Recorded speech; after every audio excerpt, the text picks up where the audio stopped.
School के रास्ते में भव्या ने अचानक से गाड़ी रुकवा दी और मेडिकल स्टोर की ओर जाने लगी।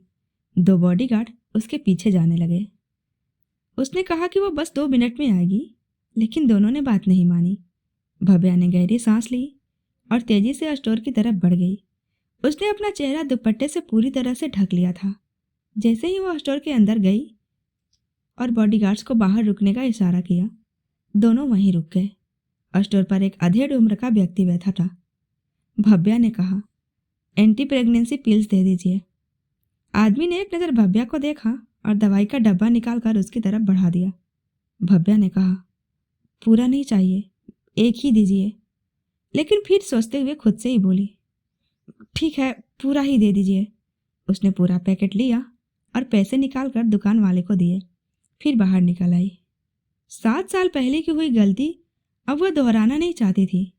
उसे अच्छे से याद था कि रुद्र के साथ वह सिर्फ एक रात बिताई थी और वह प्रेग्नेंट हो गई थी। इस बार वह कोई रिस्क नहीं लेना चाहती थी। कल रात रुद्र और उसके बीच जो भी हुआ, वह उससे डर गई थी, क्योंकि वह रुद्र को रोक नहीं पाई थी। और क्या पता वह आज भी उसके पास आ जाए। यही सोचकर उसने पूरा पैकेट ले लिया था। गाड़ी में पहुंचते ही उसने एक टैबलेट निकाला और जल्दी से उसे पानी के साथ खा लिया। हालांकि देर हो चुकी थी, लेकिन अब वह कोई रिस्क नहीं लेना चाहती थी। बॉडीगार्ड्स ने उसे ऐसा करते हुए देखा और एक ने पूछा, क्या आपको कहीं दर्द हो रहा है? आपकी तबीयत तो ठीक है ना? हम हॉस्पिटल चलें? भव्या ने बस कुछ नहीं कहा और गाड़ी को आगे बढ़ाने का इशारा किया। आहूजा मेंशन में सूरज की किरणें अपना अंतिम सांस ले रही थी। घरों में आरती की आवाज़ें गूंजने लगी थी। शांति और सायरीना ने मिलकर शाम की आरती की, लेकिन उनकी नज़र बार बार दरवाजे पर जा टिकती। न तो धानी आई थी और न ही चिंता और न ही जागीर। शांति ने सायरीना से कहा, जब से रुद्र के बच्चे आए हैं, धानी भी हमें छोड़कर वहीं रहने लगी है। कितना अकेलापन महसूस होता है। सुरेंद्र जी बोले, अरे मैं तो कहता हूँ हम सबको यहीं बुला लेते हैं, सब साथ रहेंगे, बीती बातों को भूल जाओ। शांति ने गुस्से में उन्हें डांटा, वह लड़की इस घर में कभी नहीं आएगी, कभी नहीं। सायरीना ने भी उनका साथ दिया, अगर वह इस घर में आई तो मैं इस घर से चली जाऊंगी। तभी जागीर आ गया। उसने आते ही अपनी दोनों माओं को गले से लगा लिया और पूछा, आप दोनों को क्या हुआ है? सायरीना ने उसके चेहरे की मुस्कान देखकर पूछा, आज तो बड़े खुश लग रहे हो। जागीर ने अपनी जैकेट उतार कर लापरवाही से सोफे पर फेंकी और दोनों का हाथ पकड़कर सोफे पर बैठ गया। खुश होने की बात ही है, रियल की ग्रोथ रेट अचानक बढ़ गई है। क्या सच्ची? मतलब वह होश में आ जाएगी? यह सुनते ही जागीर का चेहरा उतर गया। डॉक्टर ने तो ऐसा कुछ नहीं कहा है, लेकिन उम्मीद जता रहे हैं कि वह ठीक हो सकती है। शांति जी ने गहरी सांस ली और प्रार्थना करते हुए बोली, हे भगवान, जल्दी से मेरे घर की खुशियां वापस कर दो। जागीर ने इधर उधर देखा और पूछा, धानी नहीं है क्या? नहीं बेटा, जब से रुद्र के बच्चे आए हैं वह तो वहीं रहने लगी है। जागीर उठकर जाने लगा तो शांति जी ने रोककर पूछा, तू कहाँ जा रहा है? धानी को लेने, जागीर ने जवाब दिया। शायरीना बोली, बेटा, बच्चों के बीच ही अच्छा लगता है। छोटी माँ, आपको कैसे समझाएं, यह उनके लिए ठीक नहीं है। मुझे उसके बिना अच्छा नहीं लग रहा है। मैं तीनों को लेकर आऊँगा, जागीर गंभीरता से बोला। ऐसे बार बार उन्हें लाने ले जाने से उनकी पढ़ाई डिस्टर्ब होगी। धानी के एग्जाम्स भी आने वाले हैं, सायरीना ने तर्क दिया। सुरेंद्र जी बीच में बोले, तो मैंने जो कहा वही सही है, सबको यहीं बुला लेते हैं। इस पर शांति जी ने उनका विरोध नहीं किया। जागीर ने उनकी तरफ देखा और धीरे से उनका हाथ पकड़ लिया।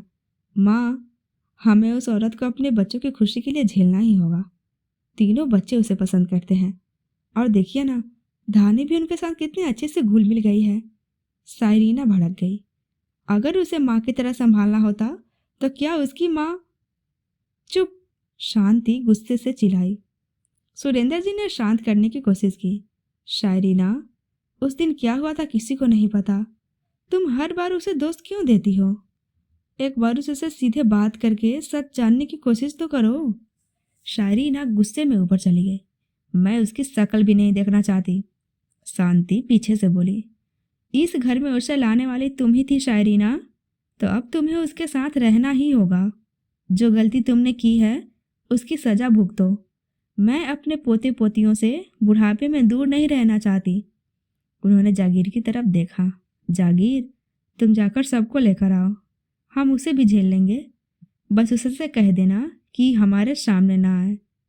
माँ, लेकिन शांति गंभीर स्वर में बोली, जितना मैं भव्या को जानती हूँ वह कोई ना कोई काम ढूंढ ही लेगी और पूरे दिन घर से बाहर रहेगी।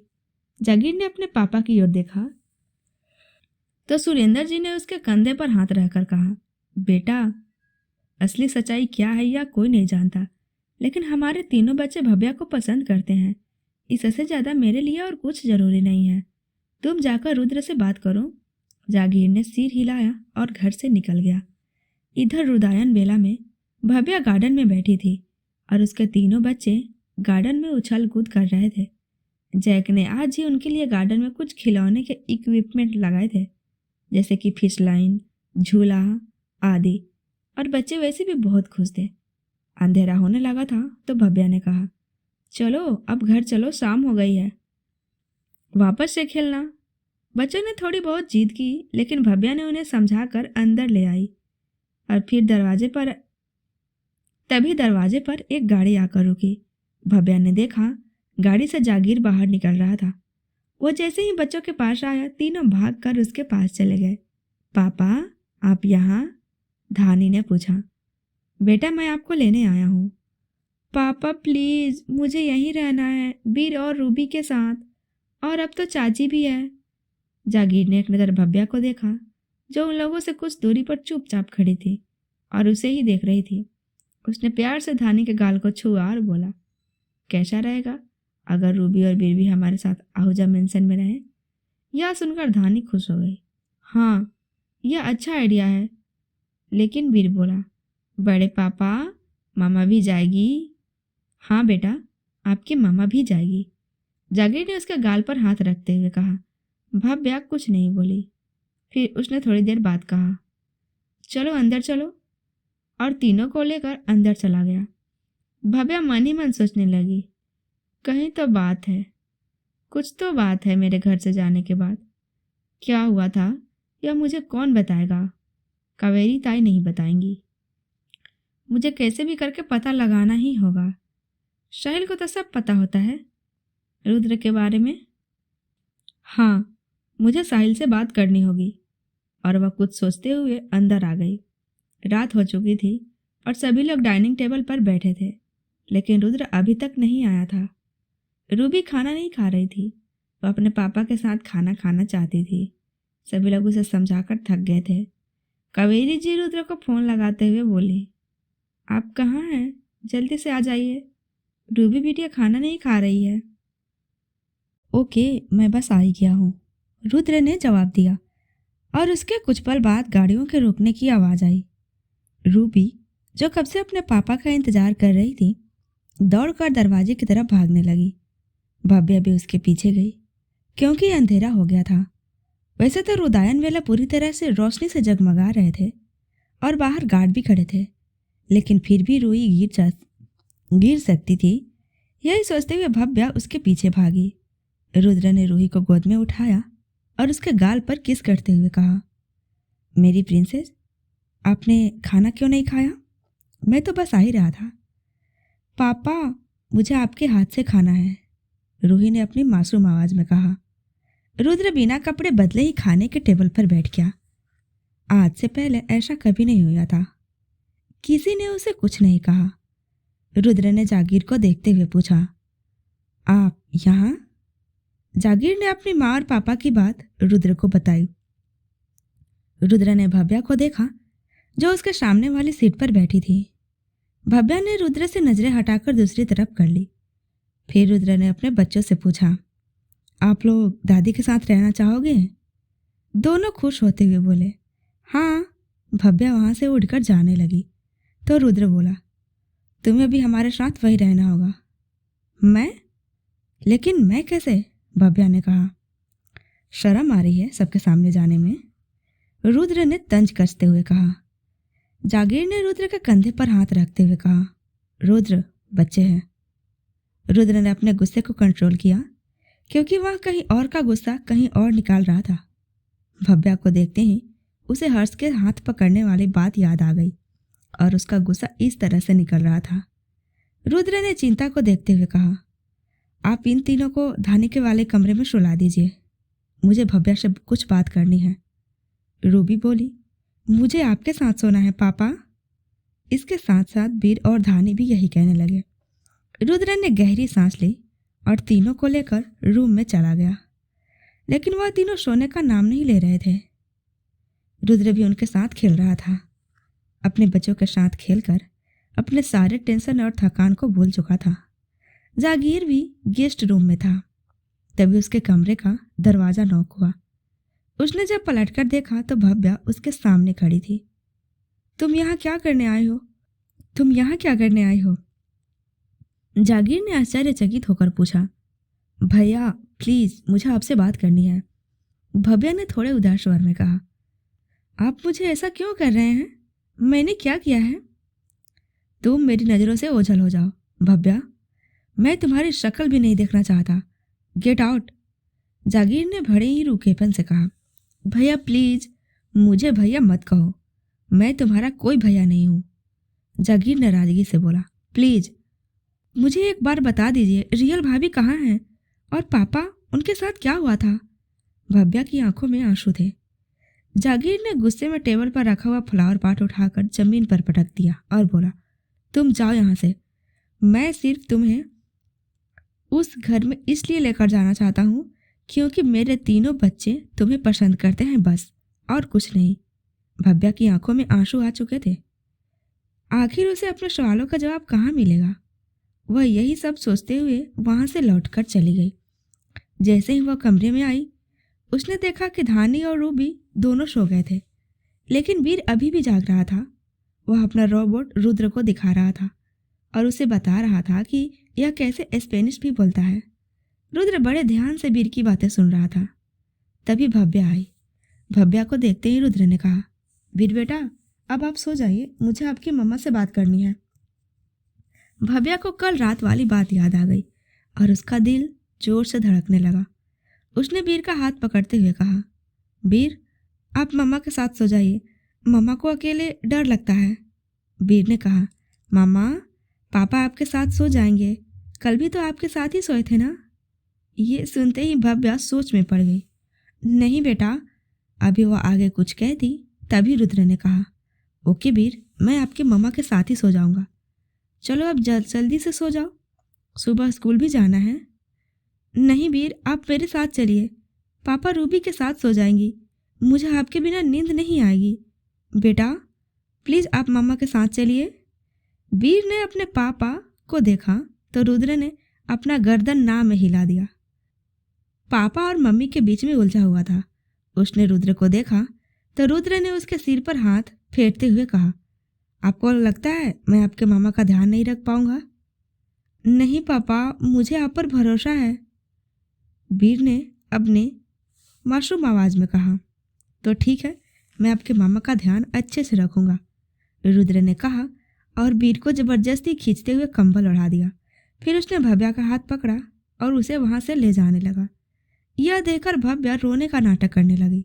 रुद्र, मेरा हाथ छोड़ो, मुझे दर्द हो रहा है, इतनी जोर से क्यों खींच रहे हो? रुद्र यह सुनकर दंग रह गया, क्योंकि उसने भव्या का हाथ बहुत ही नॉर्मल तरीके से पकड़ा था। वीर जल्दी से खड़ा हो गया और बोला, पापा। रुद्र डर गया और रुद्र के चेहरे का उड़ा हुआ रंग देखकर भव्या को मन ही मन हंसी आ रही थी। अपने बेटे से कितना डरता है। वीर जल्दी से बेड से नीचे उतरा और भव्या के पास आ गया। मम्मा, आपको चोट लगी? नहीं बेटा, ऐसा कुछ नहीं है, भव्या ने कहा। आप चलिए मेरे साथ। और फिर रुद्र को बिना एक मौका दिए वीर को अपने गोद में उठा लिया और वहां से चली गई। भव्या को तो यह भी नहीं पता था कि उसने रुद्र के अंदर कितनी आग भर दी है। रुद्र ने गुस्से में अपनी दोनों मुठियां भींच ली और भव्या को घूर कर देखने लगा। भव्या को तो यह भी नहीं पता था कि रुद्र ने उसे हर्ष के साथ देखा है और उसका गुस्सा अब बाहर उसके ऊपर फूटने वाला है। रुद्र जल्दी से आगे बढ़ा और उसने वीर को जबरदस्ती अपनी गोद में लेते हुए कहा, इतना बड़ा बेड है तो मामा भी हमारे साथ ही सो जाएगी, हम सब साथ में सो जाएंगे। कहते हुए उसने एक हाथ से भव्या का बाजू पकड़ लिया। भव्या आना नहीं चाहती थी, लेकिन रुद्र ने जबरदस्ती उसे खींचते हुए बेड के पास ला दिया। फिर अचानक भव्या ने गौर किया, यह पुराना वाला बेड नहीं है, बल्कि दूसरा बेड है, जो कि उससे भी बड़ा था। इस पर तो अच्छे से 10 लोग आराम से सो सकते हैं, भव्या ने सोचा। रुद्र ने मस्ती में कहा, इससे अच्छा होता मैं चिल्ड्रन प्लेस ही खोल देता, 1-2 और बच्चे आ जाते तो भी कोई दिक्कत नहीं होती। भव्या जल्दी से धानी और रूबी के बीच में सो गई। रूबी के बगल में वीर था और उसके बगल में रुद्र। वीर तो सो गया, लेकिन रुद्र और भव्या दोनों की ही आंखों में नींद नहीं आ रही थी। वीर के सोने के बाद रुद्र धीरे धीरे नीचे उतर गया और वह धानी के साइड जाकर लाइट जला दिया। फिर भव्या को झुक कर अपनी गोद में उठा लिया। उसने एक हाथ से भव्या का मुंह पकड़ा हुआ था और दूसरा हाथ भव्या के थाई पर था। भव्या ने घूर कर देखा तो रुद्र के होठों पर एक डेविल स्माइल थी और वह भव्या को लेकर रूम से बाहर निकल गया। भव्या अपना हाथ छुड़ाने की कोशिश करती रही, लेकिन रुद्र के मजबूत पकड़ से वह खुद को छुड़ा नहीं पा रही थी। रुद्र ने अपने पैर से दरवाज़ा बंद किया और भव्या को लेकर उसके रूम में आ गया। उसने भव्या को झटका देकर बेड पर फेंक दिया और जाकर दरवाज़ा बंद कर दिया। भव्या ने आओ देखा न ताओ दौड़कर बालकनी का दरवाज़ा बंद कर दिया। यह देखकर रुद्र ने मुस्कुराते हुए कहा, तुझे क्या लगता है मैं पूरे दिन रात ठंडी में रह सकता हूँ तो तुम भी रह सकती हो? मैं भी देखता हूँ कब तक तुम बालकनी में रहती हो। कहते हुए रुद्र चुपचाप बेड पर आकर लेट गया। ठंड हवा की वजह से भव्या का पूरा शरीर सिहर रहा था। रुद्र ने जानबूझकर कमरे की लाइट बंद कर दी थी। थोड़ी देर बाद जब भव्या को लगा कि रुद्र सो गया है तो उसने धीरे से बालकनी का दरवाज़ा खोला और अंदर आने की कोशिश की, लेकिन रुद्र सोया हुआ नहीं था। अचानक से भव्या को अपने पीछे किसी का एहसास हुआ। अभी वह कुछ कर पाती तभी रुद्र ने उसे पीछे से पकड़ लिया। रुद्र की पकड़ बिल्कुल भी नरम नहीं थी। उसने भव्या को कस कर पकड़ रखा था। भव्या की धड़कन अचानक से तेज हो गई। रुद्र छोड़ो मुझे, भव्या ने कहा। रुद्र ने उसे अपनी ओर पलटाया और लाइट जला दी। क्यों? क्या तुम्हें इतनी परेशानी हो रही है मेरी पकड़ से? इसका मतलब क्या है? भव्या ने कहा। क्या तुम इतनी जल्दी भूल गया? जब हर्ष ने तुम्हें पकड़ा था तो तुम तो बड़े आराम से उसके साथ जा रही थी। रुद्र की जलन उसके चेहरे पर साफ दिख रही थी। क्या तुम मुझ पर नजर रख रहे हो? भव्या ने आश्चर्य से पूछा। हाँ, अब तो मुझे तुम पर नजर रखनी ही पड़ेगी। तुम कल से अकेली कहीं नहीं जाओगी। जहाँ भी जाओगी बॉडीगार्ड तुम्हारे साथ होंगे। और ये मत भूलो कि तुम मेरी पत्नी हो और तुम्हें पराये मर्द से नहीं मिलना चाहिए, भव्या ने चिढ़ते हुए कहा। तुम पागल हो क्या? मुझे तो पता भी नहीं था कि वो वहाँ है और ये सब तुम्हारी गलती है। अगर तुम मुझे स्कूल के पास छोड़कर नहीं जाते और नहीं मैं हर्ष से मिलती, वह सिर्फ मेरा दोस्त है बस, और कुछ नहीं। टैक्सी तो उसके कैफे के सामने रुकी थी, इसलिए मैंने उसे देखा और मिल ली। मुझे कुछ नहीं पता। रुद्र ने उसका हाथ कस कर पकड़ते हुए कहा। अब तुम मुझसे नहीं मिलोगी, भव्या ने अपना हाथ छुड़ाते हुए कहा। छोड़ो मेरा हाथ। मैं तुम्हारी गुलाम नहीं हूँ। जो तुम कहोगे मैं वही करूँगी। तुम किस हक से मुझसे यह सब कर रहे हो? तुम्हारा मुझ पर कोई हक नहीं है। तुमने वो सारे हक उसी दिन खो दिए थे जब तुम आधी रात को मुझे छोड़कर चले गए थे। रुद्र ने अपनी उंगलियों से अपने माथे को रगड़ते हुए कहा। तुमने कभी यह जानने की कोशिश नहीं की कि मैं रात को क्यों चला गया था और मेरे आने से पहले ही भाग गई? रुद्र, मैं उसके बारे में कोई बात नहीं करना चाहती।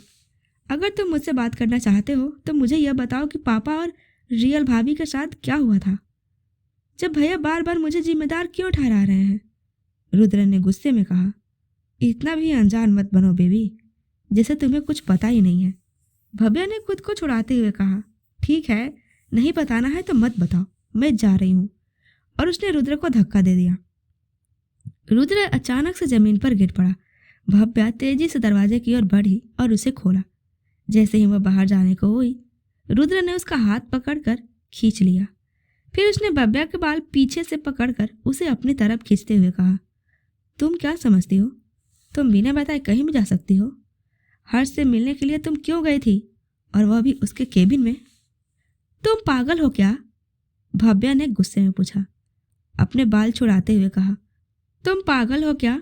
भव्या गुस्से में बोली। भव्या ने अपने बाल छुड़ाने की कोशिश की। रुद्र चिढ़ते हुए बोला, अगर एक बार भी तुमने मुझे पागल कहा ना तो मैं पागलपन की सारी हदें पार कर दूंगा। तुमने अभी मेरा पागलपन देखा ही कहा है, सिर्फ प्यार देखा है। इसी दौरान वीर की आवाज़ दोनों के कानों में पड़ी। रुद्र ने जल्दी से भव्या को छोड़ दिया और उसके चेहरे पर एक हल्की सी मुस्कान आ गई। भव्या ने हल्का सा धक्का देकर खुद को रुद्र से दूर किया, लेकिन वह अचानक से पीछे की तरफ गिर गया और दीवार से टकरा गया। दीवार से टकराते ही पास रखा फ्लावर पॉट गिर गया। पापा! वीर तुरंत रुद्र के पास आए, लेकिन रुद्र ने उन्हें रोक दिया क्योंकि फ्लावर पॉट के टुकड़े चारों ओर बिखर गए थे। फिर वीर ने जल्दी से भव्या की तरफ मुंह किया और बोला, मम्मा, पापा को धक्का क्यों दिया? भव्या हैरान खड़ी थी। रुद्र ने ऐसा प्रिटेंड किया था कि कोई भी कह सकता था कि उसने रुद्र को धक्का दिया है। इस समय वीर रुद्र की तरफ पीठ किए हुए था और अपने मम्मा से कह रहा था कि उसने रुद्र को क्यों धक्का दिया। भव्या जल्दी से अपने घुटने पर बैठ गई और बोली, सॉरी बेटा, मुझे नहीं पता था पापा इतनी जोर से गिर जाएंगे। वह रुद्र को देख रही थी। रुद्र ने अपने हाथ में टूटा हुआ फ्लावर पॉट का टुकड़ा उठाया और उसे अपने हाथ में पूरी तरह से दबा लिया। यह देखकर भव्या चौंक गई। वह तुरंत खड़ी हो गई। रुद्र ने चुपचाप उसकी ओर देखा और वह भी खड़ा हो गया। वीर ने कहा, पापा, आपके हाथ से खून निकल रहा है। रुद्र ने भव्या के पास आते हुए कहा, आई एम सॉरी भव्या, अगर तुम्हें मुझे माफ़ नहीं करना तो मत करो, लेकिन मुझे चोट मत पहुंचाओ। मैं ऑफिस में कैसे काम करूंगा? वीर ने उसका हाथ पकड़कर उसे बेड पर बिठाया और भव्या की तरफ देखते हुए कहा, आप बुरी मम्मा क्यों बन रही हो? आज भव्या को पहली बार अपने बेटे की आंखों में खुद के लिए नाराजगी महसूस हो रही थी। वह जल्दी से फर्स्ट एड बॉक्स लेकर आई और रुद्र के हाथों पर लगाना शुरू कर दिया। उसने गुस्से में रुद्र के हाथ से टुकड़े को इतनी जोर से खींचा कि रुद्र को और दर्द हुआ, लेकिन फिर भी वह मुस्कुराते हुए भव्या को देख रहा था। भव्या उसकी चाल को समझ चुकी थी। रुद्र उसके बेटे की नज़र में उसे बुरा बनाने की कोशिश कर रहा था। थोड़ी देर बाद रुद्र ने कहा, बेटा, आप जाकर सो जाओ। वीर ने अपनी माँ को देखा और फिर बिना कुछ कहे वहाँ से चलने लगा। वीर रुकते हुए बोला, पापा, अपना ध्यान रखना, आप यहीं सो जाइए। सोते वक्त मेरा हाथ पैर आपके घाव पर लगेगा तो आपका दर्द बढ़ जाएगा। रुद्र ने हल्की सी मुस्कान दी और कहा, ठीक है बेटा, मैं सो जाऊंगा, आप जाइए। फिर वीर ने एक नज़र अपनी माँ पर डाली और कहा, मम्मा, आप पापा से नाराज क्यों हो रही हो? वह सॉरी बोल रहे हैं तो उन्हें माफ़ कर दीजिए, नहीं तो मैं आपसे कट्टी हो जाऊंगा। यह सब बोलकर वीर चला गया और भव्या का मन रोने लगा। उसके दिल में तेज दर्द हो रहा था क्योंकि उसे लग रहा था कि अगर रुद्र ने ऐसा करना जारी रखा तो उसका बेटा भी जल्द उससे नफरत करने लगेगा। उसने आंसू भरी आंखों से रुद्र को देखा और चुपचाप बेड पर लेट गई। रुद्र ने एक नज़र अपने हाथ की पट्टी पर डाली और फिर भव्या के पास लेट गया। भव्या बिल्कुल किनारे पर लेटी थी। रुद्र ने अपना हाथ बढ़ाया और भव्या के कमर में हाथ डालकर उसे अपनी तरफ खींच लिया। भव्या की पीठ रुद्र के सीने से लग गई। छोड़ो मुझे, भव्या ने कहा। रुद्र ने उसे धमकी दी, सोच लो, अगर तुमने मुझे मना किया तो इस बार क्या पता मेरा सिर फूट जाए। भव्या ने एक पल के लिए रुद्र को देखा। रुद्र की आंखों में पागलपन, जुनून और जीत के भाव थे। भव्या को महसूस हुआ कि अगर उसने रुद्र को एक बार भी मना किया तो वह वीर के सामने उसे नीचा दिखाने के लिए कुछ भी कर सकता है। इसलिए उसने कुछ नहीं कहा। रुद्र ने उसका कंधा दबाया और उसका सिर उठाकर अपनी बाजू पर रख लिया। यह पल रुद्र के लिए सबसे ज़्यादा सुकून का पल था और इस सुकून के पल को ढूंढने के लिए वह न जाने अब तक कितनी लड़कियां अपने बिस्तर पर ला चुका था। उसने चादर खींची और भव्या को अपनी बाहों में लेकर सीने से लगा लिया। वह दोनों सो गए और भव्या ने एक बार भी उसका विरोध नहीं किया। तो अगर वीडियो पसंद आए तो लाइक करिए।